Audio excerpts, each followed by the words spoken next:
Hi everyone, it's Dr. Ramani. Welcome back to this YouTube channel on narcissism, narcissistic relationships, and hopefully a place where you get any question you've ever had about these relationships, what happens to people in them, why folks do the things they do, and how to heal past them if you're in them.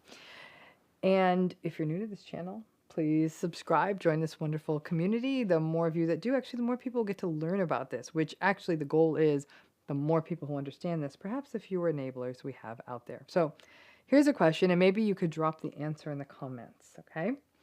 What happens if you invite a narcissist to a wedding? Drop your answers in the comments. It's not meant to be a joke.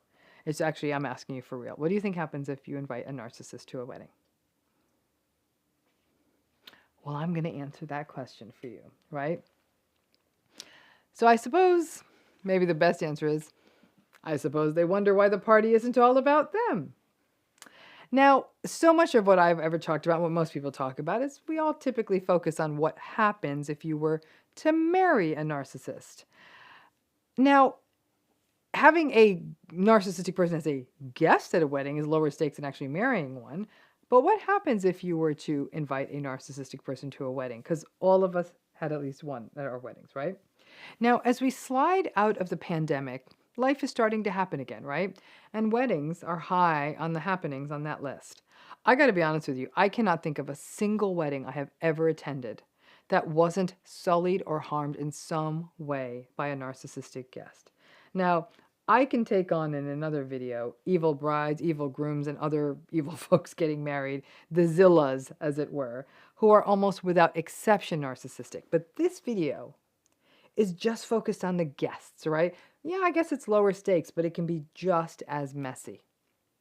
And like I said, it can get very messy. And some of it comes down to the importance of the guest, of the narcissistic guest. So let's start with the highest stakes, which is family members, and particularly the parents of either person who's getting married, as well as siblings and extended family.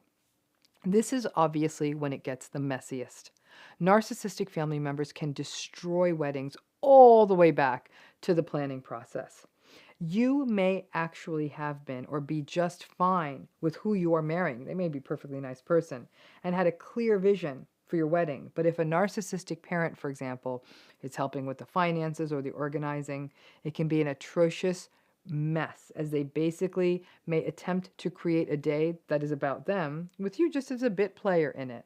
They will overlook the importance of the day to the people getting married and make it about the people that they want to invite, the way they want the day to look, the venue, the seating. Honestly, it's their day. You're just getting married in it. They may make more of a fuss about what they're going to wear than what the dress is going to look like of the person getting married. They may become quite dysregulated if they aren't getting their way or if they get any kind of critical feedback. The narcissistic family members may be quite rude and entitled toward people involved in making the wedding happen, like caterers, florists, or the like. And they may be quite rude and entitled to people who are supposed to come to the wedding. The narcissistic wedding family member guests will have poor boundaries, intrude into your life, your relationship, everything, and perhaps behave similarly with your guests. If you do attempt to take the reins back on your day and say, hey, we kind of want to do it our way, they are likely to turn instantly into victims. Oh, I raised you, but you just want your little wedding show. I guess I'll sit quietly in the corner. In fact, I don't even need to come if you want a small wedding.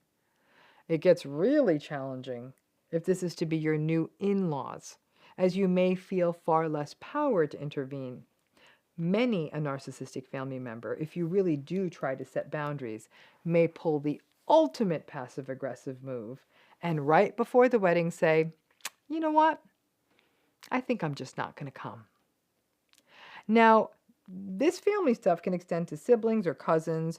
Narcissistic players at this level may expect to be attendants in your wedding. They may fight against being in your wedding. They may expect their children to be flower children, ring bearers, photographers, whatever.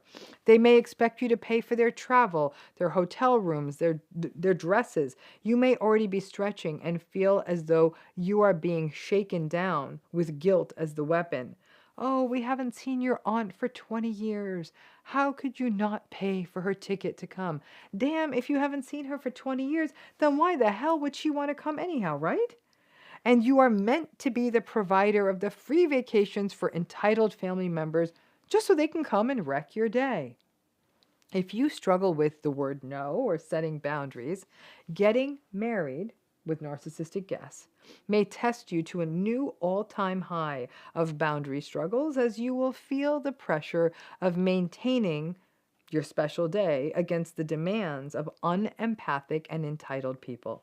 It can get really difficult, and what you may have wanted or envisioned as an understated day, where you may have wanted to save money, can turn into an abusive, attention-seeking circus for the family members who look at someone else's wedding as a way to get narcissistic supply for themselves. For many people, they will acknowledge that maybe they weren't sure whether it is their own family that is narcissistic or that they suspected that their family was toxic. And something about an event like a wedding brought out the very worst. It was as though there were neon signs hanging over all of their narcissistic and toxic traits, and they could not unsee it. And that means getting through the frenzy of the wedding, coming out the other side, and wondering about how to fit your family or your in-laws into your life after their terrible behavior. Because they did show you their true selves during the wedding. Don't justify and future fake yourself thinking that their behavior is going to change after the wedding. Then there are the lower stakes, but also quite impactful narcissistic people, typically friends who may be guests. The challenge with weddings is that two of you are inviting people. And if it's a small wedding, each guest may be quite well known to you, but at larger weddings, there may be people with whom you are less acquainted or not at all. Narcissistic friends and their partners are an interesting beast. Friends can be very impactful people in our lives. In fact, some folks may spend more time with friends than family, and as a result, narcissistic friends can be quite significant and can really badly impact a wedding. Now, narcissistic friends fall into sort of a few wedding guest buckets. There is the attention-seeking, I can't bear that the bride is getting all the attention narcissist. There is the chronically victimized, why didn't I have such a nice wedding, or why am I still single narcissist. There is the loud, arrogant, perhaps drunk, perhaps attention-seeking, loud, joke-cracking, treating toasts as open mic night talking, DJ monopolizing, dance floor invading narcissist. There is the self-righteous critical friend narcissist who will seemingly be sneering at everything happening and judging everything and everyone. There is the controlling, I have to sit here, sleep there, eat this, not eat that, go to sleep by a certain time. Will you have childcare or dog sitting or foot baths at each seat at the wedding narcissist? Listen, you've been enabling these friends for a while, so yes, they're going to do their toxic stuff at your wedding, or they already did. Now, like I said, weddings are such an interesting place to think about narcissism. They're such heavily documented events. So for years afterwards, we have these cues, these pictorial cues to remind us of the dance floor narcissist's antics, or the miserable look on the face of the controlling or the self-righteous narcissist, or the outlandishly or inappropriately attired, attention-seeking narcissistic guest. It's all there for us to see in perpetuity. So what do you do about this? Well, it depends on whether it's your wedding or you are merely attending the wedding. I gotta tell you, I don't go to many weddings anymore. I can't remember the last time. I think it's about 6 years since I've been. For me, it's not just the pandemic. I'm at that age that unless people are having second marriages, nobody's getting married for the first time. So I just don't go to them anymore. But that said, when I look back at the many I've been to as a guest, the narcissistic guests make a real impression. Now, for me, who's someone who studies and works in this area of narcissism and narcissistic abuse, I don't like the narcissistic guests because I find them exhausting. And I can really see that they've already likely caused the people getting married a fair amount of stress. And I am just so effing tired of everybody enabling them and making excuses for them. Now, I got to tell you, at boring weddings, the narcissistic people's foolish behavior can sometimes be entertaining. But as a fellow guest, I really don't appreciate them. But if it's your wedding, this is an almost impossible situation. The simple answer is don't invite them and learn to gatekeep. The problem is that many folks don't want the battle and don't want to bring that much strife into the day. So they may feel compelled to include or invite the toxic sibling or the toxic uncle or the toxic cousin, and it can get messy with step parents and the rest of it. Narcissistic people tend to make this day about them because they have such poorly differentiated boundaries. There's so much entitlement, there's so much dysregulation, and basically they make everything about them. And the lack of empathy means that there's little regard for how their behavior is impacting other people, even at a meaningful event like a wedding. Now, weddings are lightning rods for narcissistic behavior because there is emotion, there is attention on someone other than them. There is some grandiosity because weddings are so ceremonial, right? And so the narcissistic people kind of feel entitled to be in the procession or do the reading at the ceremony or do the ceremony, I guess, or give the toast.